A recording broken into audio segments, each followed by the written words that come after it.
Flow of control की। सबसे पहले इसकी डेफिनेशन के ऊपर नज़र डालते हैं। मैंने यहाँ लिखा है इसकी डेफिनेशन में कि it is the execution of statements, मतलब कि स्टेटमेंट किस फ्लो में एग्जीक्यूट होने वाली है। स्टेटमेंट्स क्या होती हैं? स्टेटमेंट्स आपकी इंस्ट्रक्शन होती हैं जो हमेशा सेमीकोलन के साथ टर्मिनेट होती है। जैसे कि मैंने यहाँ पर लिखा, फॉर एग्जाम्पल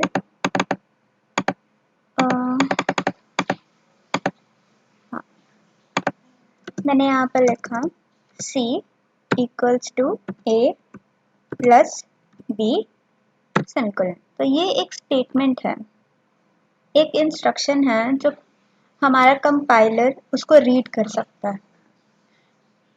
बेसिकली मैं अपने कंपाइलर को क्या इंस्ट्रक्शन दे रही हूँ कि दो वेरिएबल्स उठाओ, A और B, उन दोनों का एडिशन करो।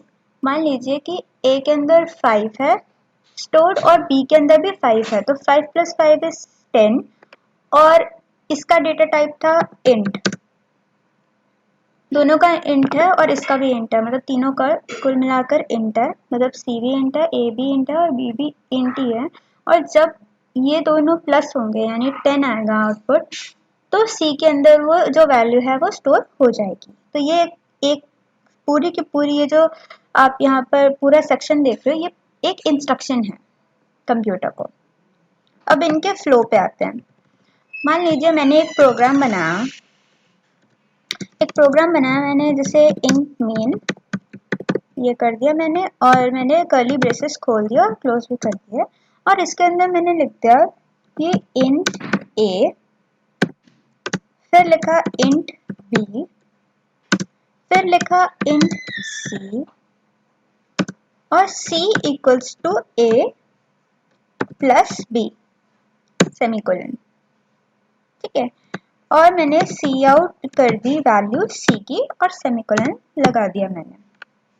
ठीक है, तो क्या होगा अगर जैसे आपने ये प्रोग्राम बनाया, तो ये जो आपकी इंस्ट्रक्शंस हैं, ये सेमीकोलन, फिर int B semicolon int C, ये सारी सीक्वेंस वाइज एग्जीक्यूट होंगे। मतलब इंट A पहले एग्जीक्यूट होगा, फिर इंट B एग्जीक्यूट होगा, फिर इंट C एग्जीक्यूट होगा, और फिर A के अंदर जो भी वैल्यू है, B के अंदर जो भी वैल्यू है, वो प्लस होकर C के अंदर आ जाएगी।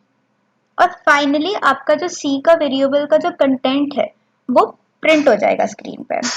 अब मान लीजिए इसके अंदर मैं बात करूं, दूसरी बात अगर मैं करूं, दूसरे टाइप की बात करूं मैं, तो वो है सिलेक्शन स्टेटमेंट्स की।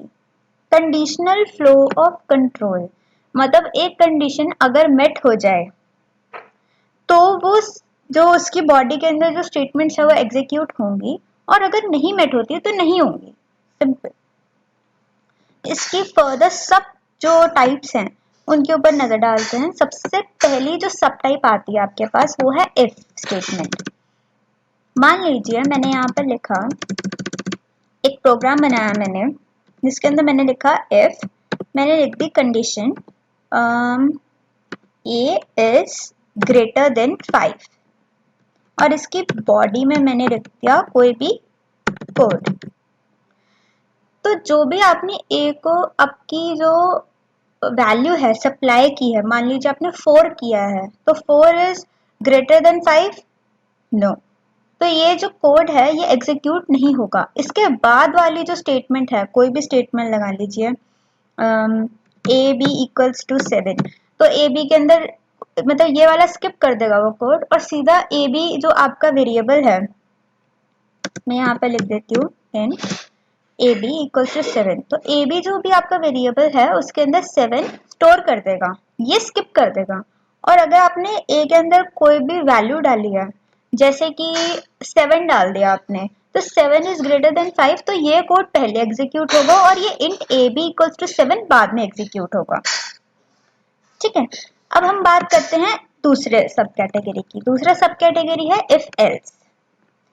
यही ले लेते हैं हम कि if a is greater than 5 and कोई भी कोड, ये पैरेंथेसिस एल्स, और फिर एक पैरेंथेसिस मैंने ऊपर और क्लोज किया और इसके अंदर भी कोई कोड लिख दिया। तो क्या होगा कि मान लीजिए अगर ए जो आपने वैल्यू सप्लाई की है, वो ए जो वैल्यू है वो 5 से बड़ी नहीं है।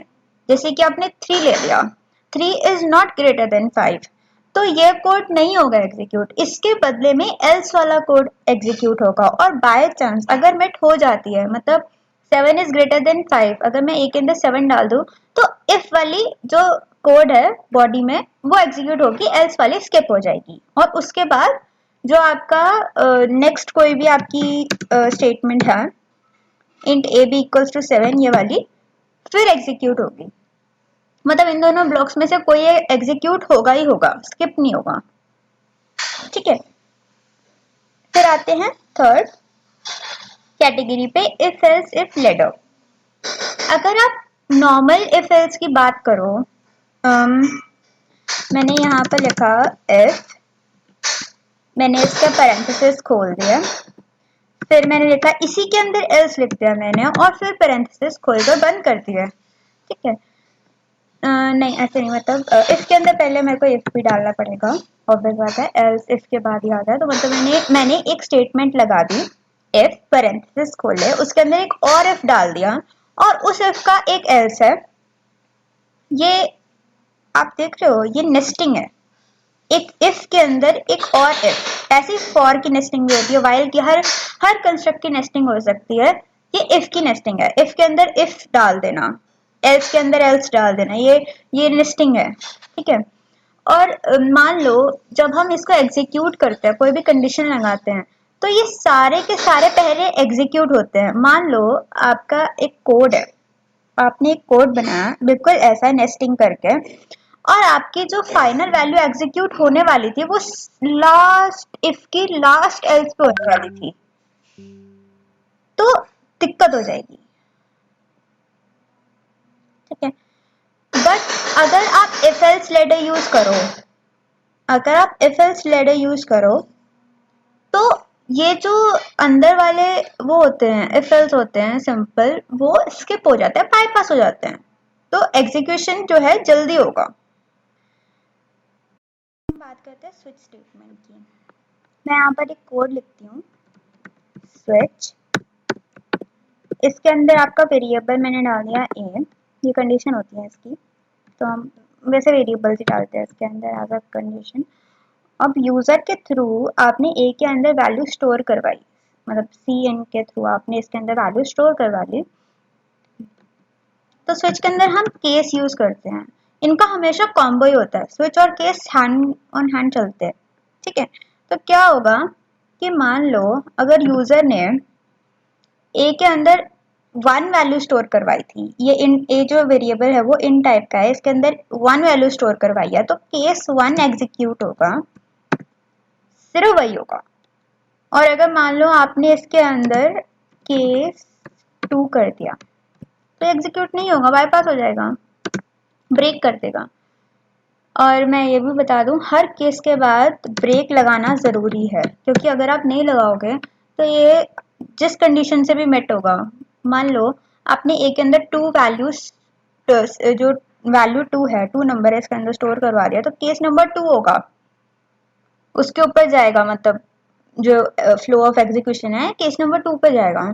तो क्या होगा ना कि मान लो इसके बाद और भी सारे केसेस हैं, तो वो सारे एग्जीक्यूट हो जाएंगे बिना ब्रेक के। अगर आप ब्रेक नहीं लगाते तो वो सारे एग्जीक्यूट हो जाएंगे जब तक स्विच की जो बॉडी है वो खत्म नहीं हो जाती। तो वो काफी एक एरर आ जाता है, तो आप हमेशा केस के बाद ब्रेक जरूर लगाओ। अब आते हैं इसकी थर्ड सब कैटेगरी पे, दैट इज आइटरेशन। आइटरेशन आपकी रिपीटेशन के लिए काम आता है। आपने कोई भी कोड बार बार एग्जीक्यूट करना है, जैसे आपने फर्स्ट 10 नेचुरल नंबर्स आपने प्रिंट करवाने थे, तो आपको पता है आपने एक ही बॉडी बार बार चलानी है। आप 10 बारी लिखने से अच्छा, किसी एक मतलब इंस्ट्रक्शन को 10 बारी लिखने से अच्छा है, 100 बारी लिखने से अच्छा है। बड़े कोड्स होते हैं, जैसे आपने फर्स्ट 1000 तक आपने वो करना है, प्रिंट करवाने नंबर, तो आप 1000 तक नहीं स्टेटमेंट लिख सकते, इससे अच्छा आप लूप लगाओ, कम सोर्स लाइन खर्च होगी। ठीक है, तो मतलब आप इसके अंदर मैं आपको इसकी सब टाइप दिखाती हूँ। सबसे पहली सब टाइप होती है फॉर। फॉर हम एक कीवर्ड होता है, फॉर यूज करते हैं और सर्कुलर ब्रेसेस यूज करते हैं, इसके अंदर इनिशियलाइजेशन करते हैं। इंट आई इक्वल्स टू 0, आई जो है वो छोटा और इक्वल्स टू 10 होना चाहिए। मैंने वही 10 नेचुरल नंबर्स वाला जो एग्जांपल है वही लिया है। ये इंक्रीमेंट होगा और यहाँ पे मैं जो अपनी वैल्यू है ना आई की वो प्रिंट करवा रही हूँ। तो क्या होगा ना कि पहले इनिशियल वैल्यू से स्टार्ट करेगा 0, 0 जो है वो 10 से छोटा है, तो अभी इंक्रीमेंट नहीं हो रहा। तो क्योंकि मैंने जब पहली वीडियोस में आपको बताया था पोस्ट इंक्रीमेंट में और उसमें फर्क होता है, अब फर्क आप देखोगे इसमें। अगर मैं यहाँ पर ऐसे लगा देती ना तो यहीं पे पहले इंक्रीमेंट होता, बट इस बार अभी इंक्रीमेंट नहीं होगा क्योंकि ये पोस्ट है। तो क्या होगा ना कि अब ये 0 जो होता है वो 10 से छोटा होता है, तो ये प्रिंट हो जाएगा कोड में, ठीक है। फिर ये इंक्रीमेंट करेगा, आई के अंदर 1 की वैल्यू आ गई, वो कंपेयर करेगा 10 से छोटा है, ठीक है प्रिंट कर दो। फिर इंक्रीमेंट करेगा, ऐसे ही 10 तक चलता जाएगा। जब एक बार कंडीशन फॉल्स हो गई, क्योंकि 10 तक तो ये चलेगा, 11 इसके अंदर मान लो अब इंक्रीमेंट होके 11 वाली वैल्यू आ गई, 11 इज नॉट शॉर्टर या स्मॉलर या इक्वल्स टू योर 10, ठीक है, तो ये ब्रेक कर देगा, ये लूप खत्म हो जाएगा, एग्जिट हो जाएगा ये लूप, ठीक है। ये फॉर लूप की बॉडी है।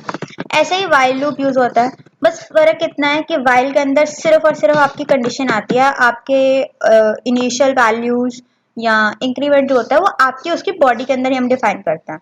मतलब अगर मेरे को अगर इसका काउंटर करना है, काउंटर कहता है इनिशियल वैल्यू को हम हमेशा काउंटर कहते हैं, इंट आई इक्वल्स टू 0, तो ये काउंटर है आपका, तो आप इसकी बॉडी के अंदर डिफाइन करोगे और इसका इंक्रीमेंट डिक्रीमेंट भी, ठीक है। ऐसे ही डू वाइल होता है। डू वाइल क्या करता है कि इसके अंदर दो चीजें होती हैं, वाइल और फॉर। अगर कंडीशन मेट होती है तो ही वो एग्जीक्यूट करेगा, बट डू वाइल का ये बात होती है, ये बेसिकली मैन्युअल ड्रिवन जो आपके प्रोग्राम्स होते हैं उसमें काम आता है, ठीक है। तो डू और वाइल मैंने लगाया तो ये एक बार तो एग्जीक्यूट होगा ही, ये लोग बाकी सारे नहीं होते। अगर उनकी कंडीशन पहली बारी में फॉल्स अगर हो जाए तो एग्जीक्यूट ही नहीं होंगे, ये एक बारी एग्जीक्यूट जरूर होगा, अगर कंडीशन मेट होती है तो भी, अगर नहीं होती है तो भी। तो अब मैंने इसके अंदर कोई भी कोड लिख दिया और इसके अंदर कोई भी कंडीशन लगा दी, तो क्या होगा कि वही वाइल वाला सिस्टम होता है इसके अंदर कि इनिशियलाइजेशन इसकी बॉडी में होगी और इंक्रीमेंटेशन डिक्रीमेंटेशन भी इसकी बॉडी में ही होगी। तो क्या होगा कि पहले ये कोड एग्जीक्यूट करेगा, फिर कंडीशन चेक करेगा, अगर वो ट्रू निकलती है तो कोड एग्जीक्यूट करेगा, कंडीशन चेक करेगा, जब तक वो फॉल्स नहीं हो जाती। अब हम फोर्थ कैटेगरी की बात करते हैं।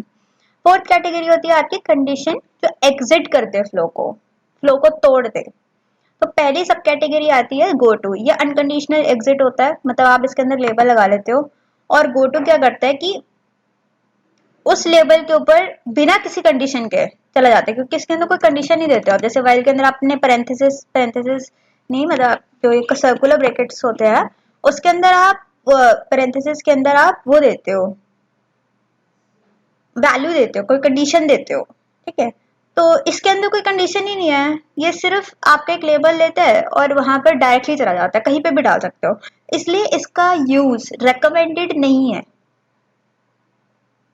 अनलाइक ब्रेक और एग्जिट, इनका बहुत ज्यादा रिकमेंडेड होता है, क्योंकि आप इसको इफ एल्स में यूज कर सकते हो। ब्रेक हमने केस के अंदर देखा तो यूज होता है, ब्रेक क्या करता है वही एग्जीक्यूशन को ब्रेक कर देता है, बात खत्म हो जाती है वहीं पे, और नेक्स्ट जो इंस्ट्रक्शन होती है उसको एग्जीक्यूट कर देता है बॉडी के बाद। एग्जिट, एग्जिट आपका फंक्शन से बेसिकली एग्जिट करने के काम आता है। ये बाकियों की तरह कोई कीवर्ड नहीं है, ब्रेक जो है वो एक कीवर्ड है, रिजर्व्ड कीवर्ड है। एग्जिट जो है कीवर्ड तो है ही, बट ये एक रिजर्व्ड फंक्शन है, इसके अंदर अगर आप 0 वैल्यू देते हो, इसके अंदर हम हमेशा वैल्यू देते हैं, 0 वैल्यू देते हो तो इसको सक्सेसफुल एग्जिट माना जाता है। जैसे आप इंट मेन के अंदर रिटर्न 0 देते हो तो वो सक्सेसफुल टर्मिनेशन माना जाता है, ठीक है। Thank you.